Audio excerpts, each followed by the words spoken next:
On today's Apple Daily, India iPhone production restarts. After Hyundai and Kia move aside, all other car companies want to play. Qualcomm's Superfast modems announced for 2022 lineup.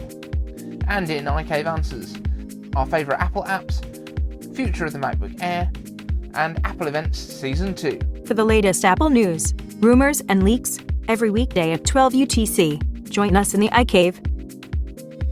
I'm iCaveDave, and if you want the latest Apple news, leaks and rumours every weekday at 12 UTC, like this video, subscribe to the channel and ring the bell so that you don't miss a thing.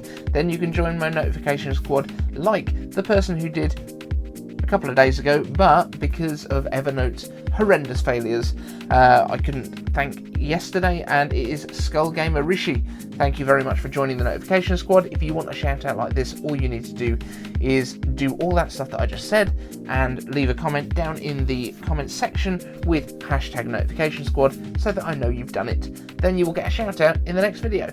Also, just to update you on the Evernote Saga, I did manage to get back into my notes, which is why I know that SkullGamerRishi has joined the notification squad.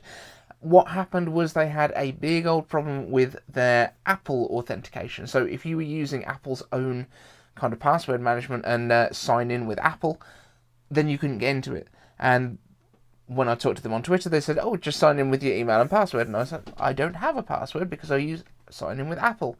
So this was the problem. They basically had to send me a reset password link, which I could do using the email address. So it was all good.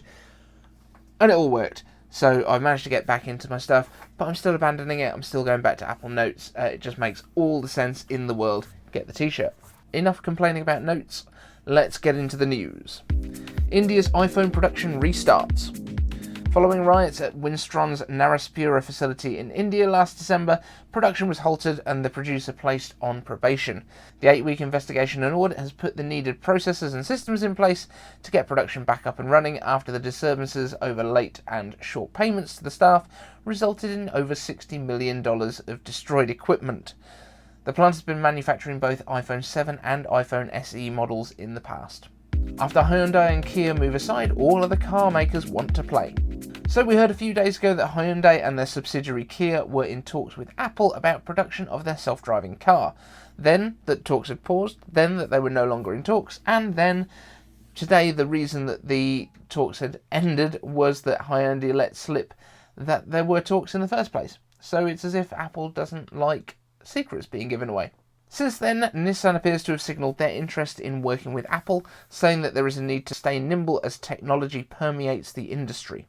Nissan already has experience in the electric vehicle market as the producer of the successful Leaf small car. Honda and Mazda refused to comment on the idea of working with Apple, and Mitsubishi claimed that Apple is not even looking to work with a Japanese company right now. Probably a good move, everyone. JP Morgan analysts have suggested that Renault is a potential match, who also have a strategic partnership with Nissan. Coincidence? Qualcomm's Snapdragon X65 modems announced for 2022 lineup. Apple supplier and competitor Qualcomm has announced their latest 5G modem, the Snapdragon X65, which could operate at 10 gigabit speeds over 5G networks, which could mean even faster downloads. It's as if 5G just got real or something. Joking aside, having a 5G iPhone while staying at hospital with my son last week was a game changer, so I'm not mocking 5G anymore. I'll still make a bit of fun of the 5G event though. The X65 boasts the first antenna using AI antenna tuning technology, which basically means it can detect how you're holding the phone and switch to the best possible antenna to give you the best signal. Eat your heart out, iPhone 4, with your free bumper cases. No holding it wrong here. Hashtag AntennaGate. Of course, we've mentioned in the past Apple has bought Intel's cellular modem business back in 2017, and given the price that 5G modems from Qualcomm added to the cost of the iPhone 12 range, I would bet good money that Apple is working around the clock to develop their own 5G modems and remove yet another outside purchase item from their supply chain, just like they did with Intel and Apple Silicon. Will it be ready and fast enough for next year's phones? Who knows? Okay, into iCave Answers, and William Philippe asks, iCaveDave, Apple Notes and Apple Maps are two of my favourite apps on Apple devices. Which are yours? Also, shame you cut away when the door behind you was about to open, chum. Thanks for your answers. So yes, in yesterday's video, You might notice there is a door handle right behind me. That door handle moved and I cut quite quickly away from it. I do tend to film these videos either late at night, like today, or first thing in the morning, like yesterday. And when it's first thing in the morning, there is always a danger of child attacks. So you never know when you're going to be invaded. So that's that section. In terms of my favourite Apple apps, obviously I think this came up because we were talking about notes yesterday with the whole Evernote Saga. But yeah, I love Notes. I think it's one of the best apps on the iPhone, and on just the fact that it syncs so well across everything. And I also do think Maps is really good. I've never been a Google Maps user, even when everyone was taking the mickey out of Apple Maps for driving people off bridges and things. I never had any problems with it, and I've always found it's actually more accurate than Google Maps. I love the fact you can use the ETA feature to let people know what time you'll be home, and it keeps them up to date as well. So I think that's a really neat little feature. Other than that, I'm a massive podcast listener. I used to podcast about bartending and about cocktails and stuff. There's a lot of podcasts that I listen to. The fact that Siri knows as well when I've dropped my son off to school, that I put my earphones in and it says, normally at this time of day you will put on the Gary V audio experience, which is one of my biggest podcasts that I love to listen to. Although I have found, I don't know if anyone else has found this, during lockdown when everyone's like not driving as much, don't listen to as many podcasts. Bit of a pain. I also have to say that for most cases, the default camera app on the iPhone is fantastic. Now for when I video, I actually use Filmic Pro. When I'm filming this kind of thing, mainly because I get control over the microphone input and hopefully can get that right so that we don't mess up the levels. Other than that, I think the internal camera app is pretty awesome. Thank you for the question. Next up, Vibelion asks, will there be a new MacBook Air, and will the MacBook come back, the normal MacBook? So this is kind of a yes and no kind of answer from me. So we've definitely heard that there is a refresh coming for the MacBook Air, hopefully by the end of this year. However, we don't have a great deal of detail on it. The thoughts are it's going to be thinner than it was before, which makes a lot of sense because right now the MacBook Air at its thickest point is actually thicker than the MacBook Pro. But I think everything's going to kind of get a bit thinner this year. We are getting more ports. Apparently we're going to get MagSafe on this MacBook Air as well, which is great. But I kind of expect this new MacBook Air to be a little bit of a hybrid between the MacBook, I think it was 2015 or 2016 MacBook that came out, the one that introduced us to the joy that was the butterfly keyboard, and the current MacBook Air. So I think it will be probably a larger display. It might go into a case about the size of the old MacBook. We don't know just yet. The problem with that was it didn't have a fan. Now the MacBook Air doesn't have a fan anyway, so who cares? My thoughts though is that because of what we were hearing about titanium earlier along the lines, we might end up with a MacBook Air that comes in aluminum. We might end up with a MacBook Air that comes in aluminium and a titanium for the Pros. I can imagine them changing the materials up for the Pros, just like they've done with the stainless steel on iPhones, but titanium would be a much better choice for the laptops. So yes, there is an update for the MacBook Air. No, I don't think the MacBook is coming back, but I think the MacBook inspiration of design will move over to the Air.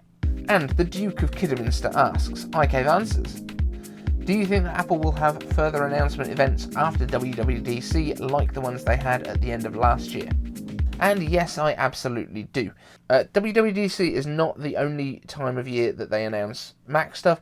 WWDC really is a software event, and it's designed for the developers. They don't normally do a lot of hardware stuff there. This year, I think they probably will do some hardware stuff, because I think we're going to have enough new Apple Silicon stuff coming out through this year that they're going to have stuff to talk about, and that they'll need to release at an event like this. However, I also think that seeing the success that Apple had last year with having 3 events a month apart, I think that they are going to try and capitalise on that. One of the big results from that is that they kind of dominated the news cycle for the tech community all the way from like the beginning of September, when everyone was wondering when the iPhone event would be, all the way through October when the iPhone event was. Then they staggered the iPhone launches. I'm not 100% sure that was due to supply constraints. I think it might have actually been to extend this again. So you got 2 weeks of the iPhone 12 and 12 Pro, and then you got another 2 weeks.